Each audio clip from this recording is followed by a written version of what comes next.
ही लोकसभेच्या 23 जागा लढवणारच असा दावा उबाठा गटातले खासदार संजय राऊतांनी केलाय। तसंच जागा वाटपाची चर्चा राज्यातल्या नाही तर काँग्रेस हायकमांड सोबत होईल असंही त्यांनी सांगितलं। तर जागा वाटपाची चर्चाच अजून झाली नाही, मग हा आकडा आला तरी कुठून असा प्रश्न विरोधी पक्षनेते विजय वडेट्टीवार यांनी विचारलाय।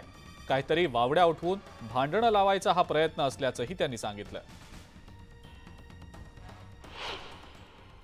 जागा वाटपाची चर्चा महाराष्ट्रात होणार नसून ती दिल्लीमध्ये होईल आणि हायकमांड समोर होईल।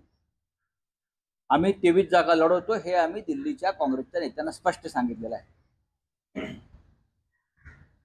आणि आमचे संबंध दिल्लीतल्या काँग्रेस नेत्याशी अत्यंत मधुर। मग सोनिया जे असतील, राहुल जे असतील, खरगे जे असतील किंवा वेणुगोपाल जे असतील, आम्ही 23 जागा लढतो। नाही, आता त्यांचं काय बोलणं झालंय हे राज्याला माहीत नाही, त्यामुळे मी त्यावर अधिक भाष्य करणार नाही। ते जे बोलले असतील किंवा चर्चा झाली असेल, ज्यावेळेस बैठकीमध्ये बसू त्यावेळेस आपण बोलू। संजय राऊत काय म्हणाले, संजय राऊत म्हणू द्या।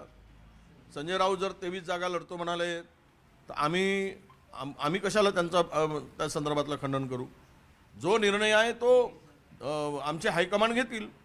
त्यांनी जर ठरवलं आहे हायकमांडनी तर त्याच्यामध्ये आमचा अधिकार नाही, त्यामुळे या संदर्भात अधिक काही आम्हाला भाष्य करायची गरज नाही।